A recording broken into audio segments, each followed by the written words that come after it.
Welcome to imaging point YouTube channel. तो बच्चों, आज का हमारा जो टॉपिक है वो स्टीरियोकेमिस्ट्री का है और काफ़ी इम्पोर्टेंट है for the NEET, ITG and other competitive exams. हमारा जो टॉपिक है उसका नाम है ऑप्टिकल आइसोमेरिज्म। और उसी के बाद जस्ट हम लोग सीखेंगे कि हम लोग किस तरह से, अगर मेरे पास कुछ ऑप्टिकल आइसोमर्स हैं तो उसमें से वो फॉर्म आर है या वो फॉर्म एस है, तो हम कैसे आसानी से डिटरमाइन कर सकते हैं। तो मेन तो हमारा टॉपिक है कि कोई ऑप्टिकल आइसोमर अगर मेरे को दिया है तो मेरे को कैसे पता लगेगा कि वो आर फॉर्म है। आर मतलब रेक्टस और एस मतलब सिनिस्टर। ठीक, देखते हैं, हम लोग स्टार्ट करते हैं।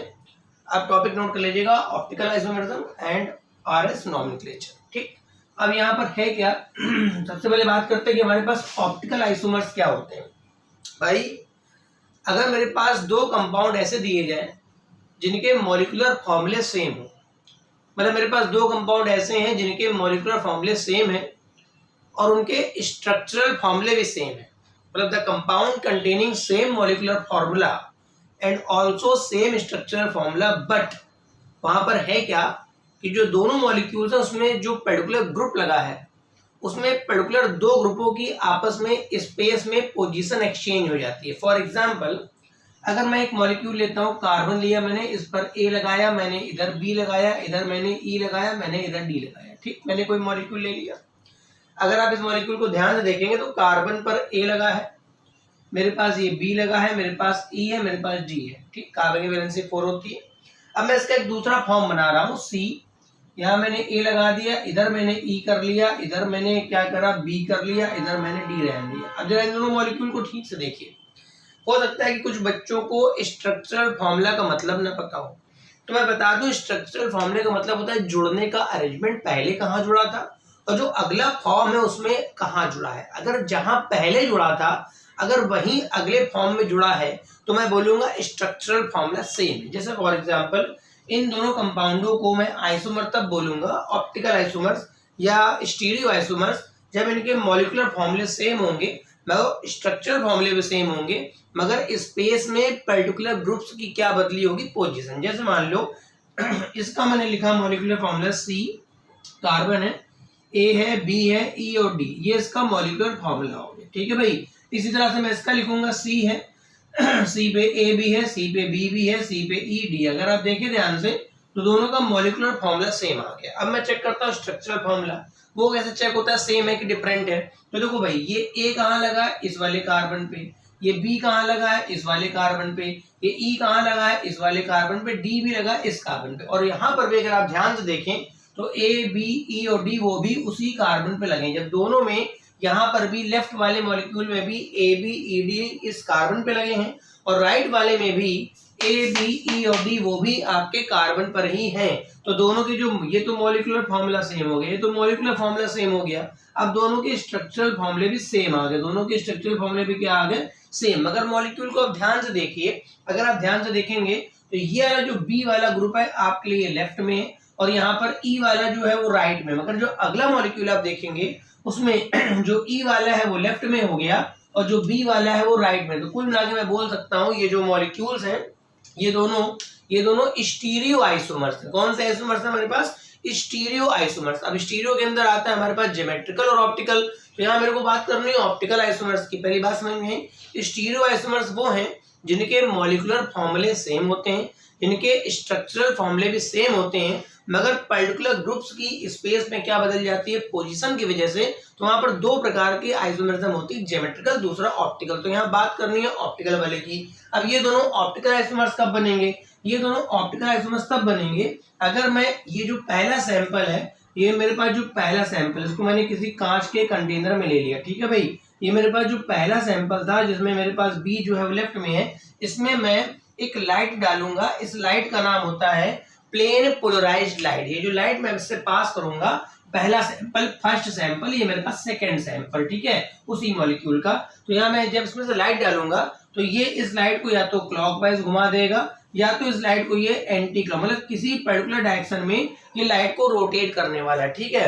अच्छा, अगर मैं ये मान लेता हूं कि मेरे पास जो पहला सैंपल है, ये जो पहला फॉर्म है जिसमें बी लेफ्ट में था और ई राइट में था, अगर ये क्लॉकवाइज घुमाएगा तो जो दूसरा अगला फॉर्म अगर मैं लेता हूं कांच के कंटेनर में, अगर मैं अगला फॉर्म लेता हूं कांच के कंटेनर में, ये सेकंड वाला जिसमें बी राइट में हो गया है और ई लेफ्ट में है, अगर मैं इसमें से लाइट पास करूंगा तो यहाँ पे तो ये क्लॉकवाइज घुमा रहा है, अगर यहाँ पे ये पर्टिकुलर कैसा घुमाएगा, एंटी क्लॉकवाइज घुमाएगा, ठीक है। मतलब कुल मिला के इन दोनों में सब कुछ सेम है, मगर जो मेरे पास लाइट है, प्लेन पोलराइज्ड लाइट जो है, उसके प्रति दोनों का जो व्यवहार है, जो दोनों का नेचर है वो डिफरेंट है। ये क्लॉकवाइज घुमा रहा है, ये एंटी क्लॉकवाइज, तो भाई क्लॉकवाइज वाले को हम लोग डी फॉर्म बोल देते हैं और एंटी क्लॉकवाइज को क्या बोलते हैं, एल फॉर्म। ये डेक्स्ट्रो होता है, ये जो डी है ये मेरे पास डेक्स्ट्रो फॉर्म होता है, ये जो एल है ये मेरे पास लेवियो फॉर्म होता है, ठीक है। डी मतलब क्लॉकवाइज, एल मतलब एंटी क्लॉकवाइज। तो मैं बोलूंगा ये जो मेरे पास जो फॉर्म है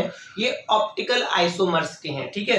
अब लाइट घुमाने के लिए कंडीशन क्या होती है मेरे पास, सबसे जो सिंपल कंडीशन होती है वो मेरे पास जो मॉलिक्यूल हो उसमें कायरल कार्बन होना चाहिए। सबसे जो सिंपल कंडीशन है वो जो मेरे पास मॉलिक्यूल दिया है उसमें कायरल कार्बन होना चाहिए। ये कौन सा कार्बन है, बड़ा बदतमीज सा है। ये कायरल कार्बन क्या है भाई, एक ऐसा कार्बन जिसकी चारों वैलेंसियां डिफरेंट ग्रुप्स या एटम्स से अटैच हो। देखिए यहाँ पर इस कार्बन पे ये ए है, ये बी है, ये ई है, डी डिफरेंट है, ये कायरल हो गया, ये क्या हो गया, कायरल। अब ये लाइट घुमाएगा, इसी तरह से यहाँ पर भी ए है, बी है, ई और डी, ये भी लाइट घुमाएगा। मतलब कुल मिला के ऑप्टिकल आइसोमेरिज्म शो कौन से करते हैं, ऐसे मॉलिक्यूल। भाई प्लेन ऑफ सिमेट्री का भी कॉन्सेप्ट होता है, तो मेरे को यहाँ नहीं बताना है अभी, मैं ये बता रहा हूँ कि यहाँ पे मोस्टली केसेस में जहाँ पे कायरल कार्बन होता है और यहाँ पर कायरल कार्बन होता है वो मॉलिक्यूल लाइट घुमाते हैं, तो एक उसका एक फॉर्म ये बनेगा, एक फॉर्म ये बनेगा, और ये दोनों फॉर्म जो होते हैं वो एक दूसरे के मिरर इमेज होते हैं। कैसे होते हैं, मिरर इमेज। जैसे मिरर में मैं यूं खड़ा हो जाऊं तो भाई मेरा ये हिस्सा पहले उधर दिखाई पड़ेगा, तो ये मिरर इमेज। तो हम लोग क्या क्या सीख गए इतनी देर में, हम लोग सीख गए कि भाई ऑप्टिकल आइसोमर्स में क्या क्या खास बात है। ऐसे दो कंपाउंड्स, ऐसे दो कंपाउंड्स, कौन से कंपाउंड मेरे भाई, कौन से कंपाउंड जिनमें मॉलिक्यूलर फॉर्मूला सेम होना चाहिए, उनके स्ट्रक्चरल फॉर्मूले भी सेम होने चाहिए, मगर भाई दोनों कंपाउंडों में किसी पर्टिकुलर एटम या ग्रुप्स की आपस में दो की पोजीशन क्या हो जाए, एक्सचेंज नजर आ रही हो, तो और वो पदार्थ जो हो उनमें कायरल कार्बन भी हो, ठीक है ना, उनमें क्या प्रेजेंट हो, कायरल कार्बन। ये कौन सा कार्बन है, एसिमेट्रिक कार्बन बोल दीजिए। उनका मतलब है एक ऐसा कार्बन जिसकी चारों जो वैलेंसियां है ना वो डिफरेंट एटम्स से अटैच होनी चाहिए। तो वो इनमें से जो पहला फॉर्म बनेगा वो एक लाइट को क्लॉकवाइज घुमाएगा, ठीक है, और जो दूसरा फॉर्म बनेगा वो लाइट को एंटी क्लॉकवाइज घुमाएगा।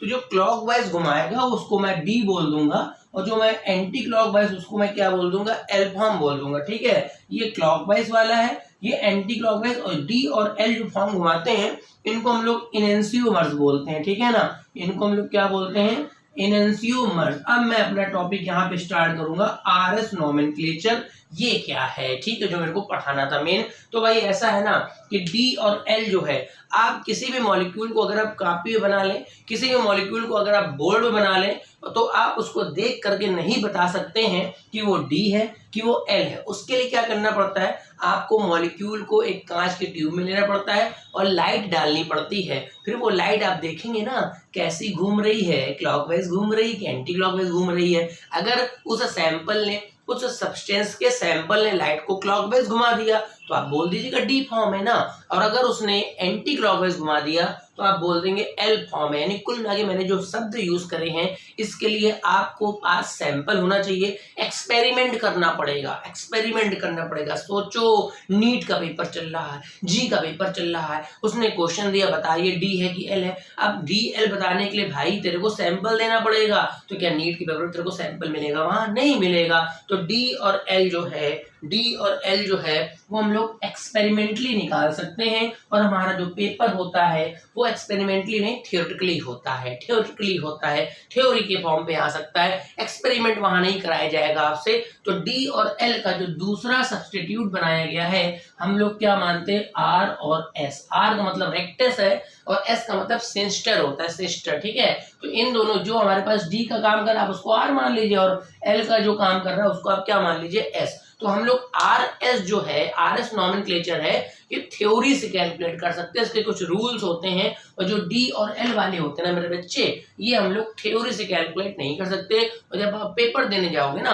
तो वहां पे आपको या तो सैंपल दे, डीएल अगर पूछा उसने, डीएल पूछा तो या तो आपको सैंपल दे दे, तो आप लाइट डाल के देख लेना भाई क्लॉक घुमा रहा है घंटी, इतना तो सैंपल देगा नहीं आपको, तो भाई आपको थ्योरी से ही काम करना पड़ेगा।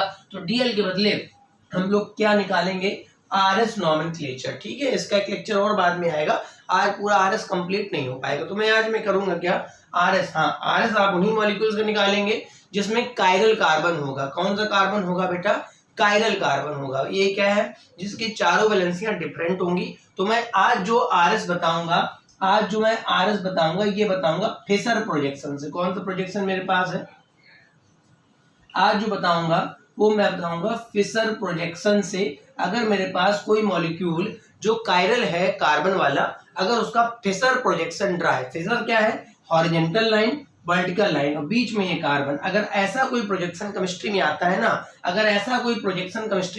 ना, तो उसे हम लोग क्या बोलते हैं, फिशर प्रोजेक्शन। आपको जो मॉलिक्यूल दिया होगा वो फिशर प्रोजेक्शन के फॉर्म में होगा, बीच में ये जो है ना डॉट, ये कार्बन है, यहाँ 4 डिफरेंट ग्रुप लगे होंगे। तो मैं बताऊंगा उसको देख करके कि आर होगा कि एस। फिर मैं सिखाऊंगा नेक्स्ट लेक्चर में कि भाई फ्लाईवेज अगर हुआ तो कैसे करना है भाई, ठीक है ना। तो मोस्टली या तो फ्लाईवेज से पूछा जाता है या मोस्टली फिशर से पूछा, तो आज हम लोग फिशर वाला कर लेते हैं। फिर नेक्स्ट लेक्चर होगा, उसमें हम फ्लाईवेज का सीख लेंगे। ठीक है, तो भाई मेरे को एक मॉलिक्यूल दिया गया, ये कार्बन है, यहाँ मेरे पास क्लोरीन है, यहाँ मेरे पास ब्रोमीन है, यहाँ मेरे पास आयोडीन है, ये मेरे पास हाइड्रोजन। मुझसे क्वेश्चन पूछा गया भाई सामने जो फॉर्म लिखा है ये आर फॉर्म है कि एस फॉर्म है। तो पहली बात तो एक समझ लीजिए बात, आर और एस केवल उन्हीं मॉलिक्यूल्स का निकलेगा जो प्लेन पोलराइज्ड लाइट को रोटेट करने की क्षमता रखते हैं। और वो कौन से मॉलिक्यूल्स होते हैं, जिनमें कायरल कार्बन, कुछ लोग किरेल कार्बन बोलते हैं, कोई दिक्कत नहीं है, जिनमें कायरल कार्बन। तो पहले मैं चेक करूंगा ये जो मेरे पास दिया है फिशर प्रोजेक्शन, इसमें कायरल कार्बन है कि भी नहीं है। ठीक है ना, तो ये मेरे पास बीच वाला ब्लैक डॉट कार्बन है। कायरल कार्बन क्या होता है, एक ऐसा कार्बन जिसकी चारों वैलेंसियां जो होती हैं वो डिफरेंट एटम या ग्रुप से अटैच हो। तो भाई देखो यहाँ पर मेरे पास क्लोरीन है, ये ब्रोमीन है, ये आयोडीन है, ये हाइड्रोजन। सीधी सी बात है, ये कार्बन कायरल हो गया, ये कार्बन कैसा हो गया, कायरल हो गया। तो इसका आर या एस में से कोई ना कोई एक आंसर जरूर आएगा। हाँ, अगर ये आर निकला तो इसका जो मिरर बनेगा वो क्या होगा, एस होगा। अगर ये एस निकला तो इसका जो मिरर बनेगा वो R, just like A D form and L form. तो हम लोग अपना रूल स्टार्ट करते हैं। फिशर का जो मेरे पास रूल है वो पहला रूल क्या, देखिए भाई, ये मेरे पास क्लोरीन था, ये मेरे पास ब्रोमीन था, ये मेरे पास आयोडीन था, हाइड्रोजन। अब मैं बताने जा रहा हूँ कि कैसे हम लोग किस तरह से निकालेंगे कि मेरा जो मॉलिक्यूल है वो मेरे पास आर फॉर्म में है या मेरे पास एस फॉर्म में। सबसे पहले मैं इसको प्रायोरिटी दूंगा, ये जो चारों एटम्स लगे हैं इनको मैं दूंगा प्रायोरिटी कैसे मैं देने वाला हूँ, on the basis of atomic number, जिसका एटॉमिक नंबर मैक्सिमम होगा उसको मैं दूंगा फर्स्ट प्रायोरिटी। उसके बाद उससे कम जो होगा उसको मैं दूंगा सेकंड प्रायोरिटी, उससे जो कम होगा उसको मैं दूंगा थर्ड प्रायोरिटी, उससे जो कम होगा उसको दूंगा फोर्थ प्रायोरिटी। तो देखो भाई इन सब में सबसे ज्यादा आयोडीन का भाई 53 होता है, नहीं यार तो FCl भी मैंने बोला था, तो आयोडीन की तो फर्स्ट प्रायोरिटी हो गई। उससे कम आपका 35 ब्रोमीन का होता है, ये सेकंड प्रायोरिटी का हो गया। उससे कम क्लोरीन का 17 है, तो ये थर्ड प्रायोरिटी। हाइड्रोजन का एटॉमिक नंबर तो भाई सबसे कम होता है, तो ये फोर्थ प्रायोरिटी। मतलब जिसका एटॉमिक नंबर मैक्सिमम होगा आप उसे देंगे फर्स्ट प्रायोरिटी, उससे कम जिसका होगा उसे आप देंगे second and third and so on. तो अब मेरे पास चारों प्रायोरिटी आ गई हैं। अब मैं इसका इक्विवेलेंट फॉर्म क्या लिखूंगा, अब मैं केवल प्रायोरिटी लिखूंगा, जैसे यहाँ पर थर्ड है तो यहाँ पर मैं थर्ड लिख लेता हूँ, ठीक है। यहाँ पे सेकंड है तो यहाँ पे मैं सेकंड लिख लेता हूँ, यहाँ पे फर्स्ट है तो ये मैं फर्स्ट, ये मेरे पास फोर्थ। ये मेरे पास पहला रूल हो गया। सबसे पहले आपको एटॉमिक नंबर के आधार पर क्या देनी है, प्रायोरिटी, वो मैंने देख। दूसरा रूल क्या है, आप जब रूल फर्स्ट यूज कर चुके हो तो देखें कि फोर्थ प्रायोरिटी हमेशा नीचे आनी चाहिए, ठीक है। मतलब जो सेकंड रूल है उसका सेकंड पॉइंट क्या है, फोर्थ प्रायोरिटी हमेशा नीचे आनी चाहिए। अगर नीचे आ रही है तो आप आगे बढ़ जाइए, कोई दिक्कत नहीं। अगर नीचे नहीं आ रही है तो उसे आप नीचे लाएंगे, वो कैसे लाएंगे वो देखूंगा, क्योंकि मेरा जो अभी क्वेश्चन है उसमें ऑलरेडी फोर्थ प्रायोरिटी नीचे आ रही है। ठीक है, मैंने क्या कहा, सेकंड रूल मैंने क्या बताया, जब आप पहला रूल फॉलो कर ले, मतलब सबको जब प्रायोरिटी दे लीजिए ना, दे देना भाई, प्रायोरिटी इतना कठिन काम थोड़ा नहीं है, पहाड़ समझ लो ना, प्रायोरिटी दे ली मैंने। तो यहाँ पर आप देख ले, फोर्थ प्रायोरिटी अगर नीचे आ रही है तो कोई दिक्कत नहीं, आप आगे बढ़ जाइएगा। अगर फोर्थ नीचे नहीं आ रही, मान लो यहाँ आ रही है, तो मैं एक्सचेंज करके नीचे लाऊंगा, वो देखूंगा। ठीक है, फिलहाल यहाँ तो फोर्थ नीचे ही आ रही है, तो मैं क्या करूंगा, जो नीचे वाली प्रायोरिटी उसको आप कभी नहीं देखेंगे, मतलब फोर्थ नंबर की शक्ल आपको नहीं देखनी है, इसकी शक्ल ठीक नहीं है, अच्छी नहीं है, तिरछी नजरों से देखता है, इसे आप नहीं देखेंगे। फोर्थ वाले को आप फान सकते हैं, नांग सकते हैं, कुछ भी कर लो, या भरा सा है, इसके कोई मतलब ही नहीं है। मतलब फोर्थ प्रायोरिटी नीचे लिया ना और फिर इसको भूल जाना कि तुम हो भी यहाँ। ठीक है, तो फोर्थ को आप भूल जाइए, फिर आप 1 2 3 करेंगे। फोर्थ को आप फान सकते हैं, ध्यान रखिए, इतनी बेइज्जती वाला ग्रुप है ये, इतनी बेइज्जती इसने करा ली कि इसे आप फान सकते हैं, नांग सकते हैं, बेकार सा ग्रुप हो गया फोर्थ वाला। ठीक है, तो भाई आप 1 2 3 करें। अगर वो 1 2 3 क्लॉकवाइज आता है, अगर वो 1 2 3 क्लॉकवाइज आता है तो वो आर फॉर्म होगा। अगर वो 1 2 3 एंटी क्लॉकवाइज तो क्या बोलूंगा, एस। हाँ, ऊपर कुछ आप नहीं फानेंगे, 1 ऊपर फानेंगे, मतलब 1 के बाद 2 जा रहा होगा तो ठीक है, मगर 1 के बाद 3 तो आप नहीं, हाँ नीचे फान सकते हैं। तो भाई देखो मैंने क्या कहा, आप 1 2 3 4 को तो आप भूल ही जाइए, आप 1 2 3 करेंगे। अरे 1 2 3 बैंड बाजा थोड़ा बजने वाला है यार, यहाँ पर 1 2 3 करना है, चेक करना है, चेक कर लेना, सरल सा काम है। 1 2 3 कर ले, अगर वो क्लॉक है तो आर बोलेंगे, अगर वही 1 2 3 एंटी क्लॉक है तो मैं बोलूंगा एस बोलूंगा। ठीक है ना, तो देखो भाई 1 है 1 के बाद आपको 2 को ही पकड़ना है, तो 2 तो भाई ऊपर है, 1 के बाद 2 में कोई दिक्कत भी नहीं, 1 के बाद 2 ही आता है, तो 1 2 3 है, तो भाई चला गया एंटी क्लॉकवाइज। ये एंटी क्लॉकवाइज मतलब ये मेरे पास कौन सा फॉर्म हो गया, एस फॉर्म हो गया। ठीक, मैंने क्या कहा, अगर वो 1 2 3 क्लॉक आएगा तो मैं आर बोलूंगा, अगर 1 2 3 एंटी क्लॉक आएगा तो मैं क्या बोलूंगा, एस। मगर ये रूल तभी फॉलो होगा जब फोर्थ आपका नीचे आ चुका। अगर फोर्थ नीचे नहीं आता किसी क्वेश्चन में तो मैं बताऊंगा, फोर्थ को पहले नीचे लाऊंगा, फिर उसके बाद आगे करूंगा। ठीक, नोट कर लीजिए फटाफट।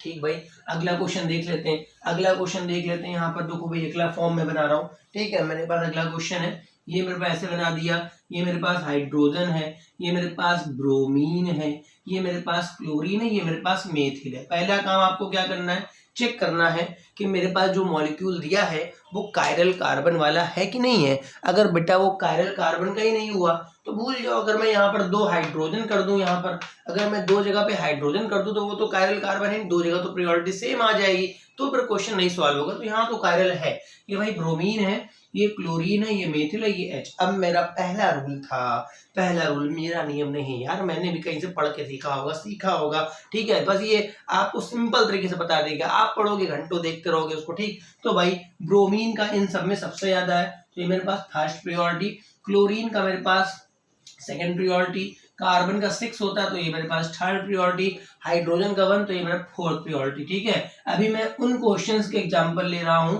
जिनमें फोर्थ प्रायोरिटी नीचे ही आती है। ठीक है, फिर मैं अभी अगले एग्जांपल में जब जाऊंगा तो फोर्थ को आगे पीछे कर लूंगा। अब मैं केवल प्रायोरिटी लिखूंगा, मैं केवल क्या लिखूंगा, प्रायोरिटी। तो ये मेरे पास थर्ड है, ये मेरे पास 2 है, ये मेरे पास 1 है, ये मेरे पास 4 को तो आप नीचे करके भूल ही जाइए, मगर हाँ फोर्थ को आप तब बोलेंगे जब ये नीचे होगा। ठीक है, फिर के अकॉर्डिंग, तो ये तो आप बेकार है। अब 1 2 3 करना, 1 2 3 ऐसे नहीं, तो 3 को नहीं आप फानेंगे ना, 1 के बाद 2 जा रहा है, 1 2 3 भाई ये भी एंटी क्लॉक आ गया, अरे तो क्या हुआ, एस होगा। ऐसा थोड़ा नहीं है कि पहला ऐसा आया था तो अगला आ ही आएगा, ऐसा कहाँ लिखा है, ये भी एंटी क्लॉक, ये भी मेरे पास एस हो गया। बना ले भाई, बना ले। अगला एग्जाम्पल देख लेते हैं, अगला एग्जाम्पल देख लेते हैं, फिर बताऊंगा। अगर फोर्थ नीचे की बजाय कहीं और चली जाए तो क्या करेगा, तू ना कहीं चला जाना। ठीक है, देखो भाई यहाँ पर मेरे पास ये हो गया फ्लोरीन, ये हो गया क्लोरीन, ये हो गया ब्रोमीन। चलो इधर कर लेते हैं आयोडीन, थोड़ा चेंज कर लेते हैं, आयोडीन ब्रोमीन और क्लोरीन, ऐसा मैंने कर लिया। ठीक है, अब ये कार्बन में मेरे पास बेचारा कायरल कार्बन है। ठीक, ये कायरल है, मैं प्रायोरिटी दूंगा भाई।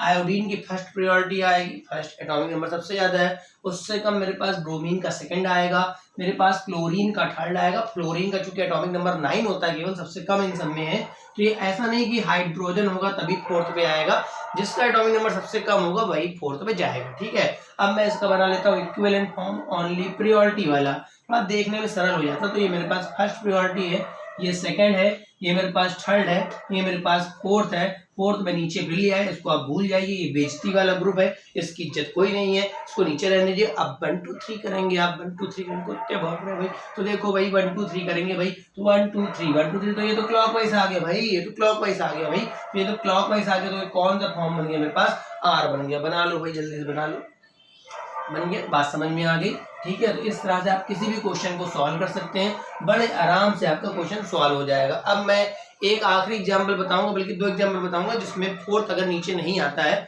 तो मैं क्या करूंगा, ठीक है। जैसे मान लो जानबूझ के मैंने फ्लोरीन यहाँ लगा लिया, यहाँ क्लोरीन लगा लिया, यहाँ ब्रोमीन, यहाँ आयोडीन, सीधी बात, जो अकलमंद बच्चे समझ गए, फ्लोरीन को तो आपने यहाँ बैठा लिया, तो फोर्थ तो इधर ही आ जाएगा। पहले चेक करो, ये जो कार्बन है कायरल, बिल्कुल कायरल है। हाँ भाई कायरल क्यों है, ये कायरल क्यों है, क्योंकि ClBr लाइट घुमाएगा, लाइट घुमाएगा तो या तो D या L में से कोई एक फॉर्म होगा, तो DL तो हम लोग बता भी नहीं सकते ना, हम लोग तो DL एक्सपेरिमेंट से बता सकते हैं ना, मगर हमें तो थ्योरी का पेपर आने वाला है ना, तो भैया RS बताना पड़ेगा। तो यहाँ पर भाई आयोडीन को मैंने दे दी फर्स्ट प्रियोरिटी, क्यों दे दी, आयोडीन का एटॉमिक नंबर सबसे ज्यादा है, उससे कम ब्रोमीन का तो ये सेकंड प्रियोरिटी, उससे कम क्लोरीन का तो थर्ड, और ये फ्लोरीन का 9 होता तो ये फोर्थ। अब मैं केवल क्या लिखूंगा, अब मैं लिखूंगा यहाँ पर बस प्रियोरिटी लिखूंगा, ठीक है। 1 है, ये मेरे पास 2 है, ये मेरे पास 3, ये 4। अब तो यहाँ प्रॉब्लम हो गई, मैंने कहा था कि पहला रूल करने के बाद ये देख लेना कि फोर्थ प्रियोरिटी नीचे होनी चाहिए, यहाँ पर नीचे नहीं है। तो जब फोर्थ प्रियोरिटी कहीं और चली जाए, जब फोर्थ प्रियोरिटी कहीं और चली जाए, तो आप एक्सचेंज ऑफर लाएंगे। क्या लाएंगे, एक्सचेंज ऑफर नहीं है, एक्सचेंज करेंगे। क्या करेंगे, एक्सचेंज करेंगे। फोर्थ को आपको नीचे ही लाना है किसी भी कीमत में, मगर उसका कोई प्रभाव पड़ेगा। देखते हैं, आप भाई फोर्थ को यहाँ ले आना और 1 को यहाँ ले आना, फोर्थ को नीचे लाके काम करना। फिजर आप कर रहे हैं, अगर आप फिजर से कर रहे हैं तो फोर्थ नीचे लाके करेंगे, इसका क्या इफेक्ट पड़ेगा तुम्हारे कॉन्फ़िगरेशन पे, वो मैं देखूंगा। आरएस कॉन्फ़िगरेशन पे क्या फर्क पड़ेगा देखता हूँ। फिलहाल पहले नीचे तो लिया, तो यहाँ पर ये 2 है, इस पे कोई फर्क नहीं है। 3 है भाई, 4 मैं यहाँ ले आया, 1 यहाँ लिया है, 4 को अब आप भूल जाइए। अब जो रूल लगता है वो लगा दिया मैंने, एक्सचेंज ऑफर लगा दिया, एक्सचेंज करना है। इधर होता तो मैं इधर से कर लेता, ऊपर वाला होता ना, ऊपर वाला तो मैं 2 बार कर लेता, पहले ऐसे फिर ऐसे, वो देखेंगे अभी। तो यहाँ पर बताओ, ये फोर्थ बेटा नीचे आ गई। अब आप अपनी गिनती चालू करो। फोर्थ को मैं नांग सकता हूँ, फान सकता हूँ, कुचल सकता हूँ, निकल सकता हूँ, कुछ भी कर सकता हूँ। तो भाई 1 के बाद 2, इसको फानने का अलाउ है, ऊपर 3 के बाद ना चले जाना।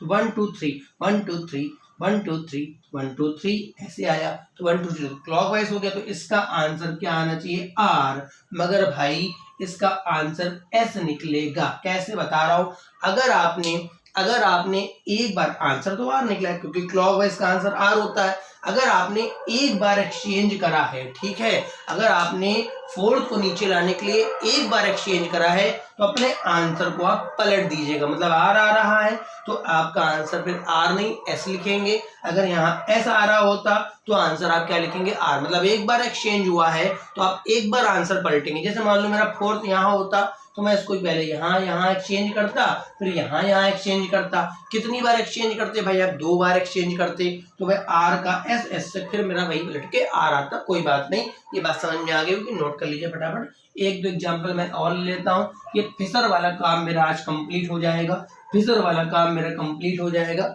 देख भाई एक और एग्जाम्पल लेता हूँ भाई। यहाँ पर मैंने हाइड्रोजन कर लिया, ये मेरे पास Cl है, ये मेरे पास Br, ये मेथिल। पूछेगा बताओ भैया ये कौन सा फॉर्म बना दिया है, आर बना दियो हो कि एस बना दियो। पहले देख लियो कि कायरल कार्बन है कि नहीं। ऐसा ना हो कि कायरले ना हो तो उसमें लगे पड़े हो कि लाओ आज हम निकाले देवे, आज निकाले, और एक आंसर लिखा रहा है कि इसमें से कुछ नहीं हो सकता है, ठीक है। तो यहाँ पर भाई ब्रोमीन का तो फर्स्ट है, तो Br Cl H मेथिल सब डिफरेंट है, कायरल है भाई, तो ये फर्स्ट है, ये भैया सेकंड है, कार्बन है इसका थर्ड हो गया, ये मेरे पास फोर्थ हो गया। तो बिल्कुल वैसा ही क्वेश्चन बन गया। अब बताओ भाई, यहाँ पर ये मेरे पास फर्स्ट प्रायोरिटी है, यहाँ मेरे पास सेकंड है, ये फोर्थ, ये मेरे पास हो गई थर्ड प्रायोरिटी। अब फोर्थ फिर बगल में चली गई, कोई बात नहीं, मेरे पास एक्सचेंज ऑफर है। चढ़ा के मत बैठ जाना कि फोर्थ को यहाँ लाके लटका दो, 3 के ऊपर लग गया, कह रहे मेरे क्या कर रहा है भाई। तो यहाँ पर देख भाई, यहाँ पर फोर्थ को इधर लिया, 3 उधर ले जा, ठीक है। तो यहाँ पर 1 और 2 तो भाई ऐसा रहने वाला है, फोर्थ नीचे आ गया, 3 ध्यान रखना भाई, ध्यान रखना, एक्सचेंज करा है तो ये फोर्थ तो बेकार हो गया, इसका तो कुछ करना भी नहीं है, ठीक है। आपको बस 1 2 3 करना है, 1 2 3, ये तो भाई आर आ रहा है, आर आ रहा है, मगर भाई एक बार एक्सचेंज में तुम्हारा है, तुमने एक बार एक्सचेंज में तुम्हारा है, तो आर के बदले आंसर क्या आ जाएगा, ऐसा आ जाएगा। बना ले भाई, बना ले, फटाफट बना ले। ठीक, इतनी बात समझ में आ गई है। तो उम्मीद है आपको ये आरएस का जो फिशर प्रोजेक्शन वाला है, ये फर्स्ट लेक्चर जो बना है, फर्स्ट लेक्चर जो आरएस का है, बड़ा टॉपिक है, समय लगता है सिखाने में। तो फर्स्ट लेक्चर उम्मीद आपको समझ में आ गया होगा। इसको आप देख के सीख पाएंगे। क्वेश्चंस आते हैं पेपर में कि बता दे भाई आर है, कि बता दे कि भाई एस है। ठीक है, तो इस तरह के क्वेश्चंस आते हैं, तो आप बड़े आराम से इनको कर लीजिएगा, सॉल्व कर लीजिएगा। आपका मन हो चैनल देखिए, सब्सक्राइब करिए। मैं कहूँगा नहीं, जितना आप इसको देखेंगे उतना ही नॉलेज आपकी बढ़ेगी। और वैसे भी कहीं से भी नॉलेज मिले आपको ले लेनी चाहिए। ठीक है, थैंक यू लेक्चर देखने के लिए। बताइए आप लेक्चर देख रहे हैं, थैंक यू मैं बोल रहा हूँ, कोई बात नहीं।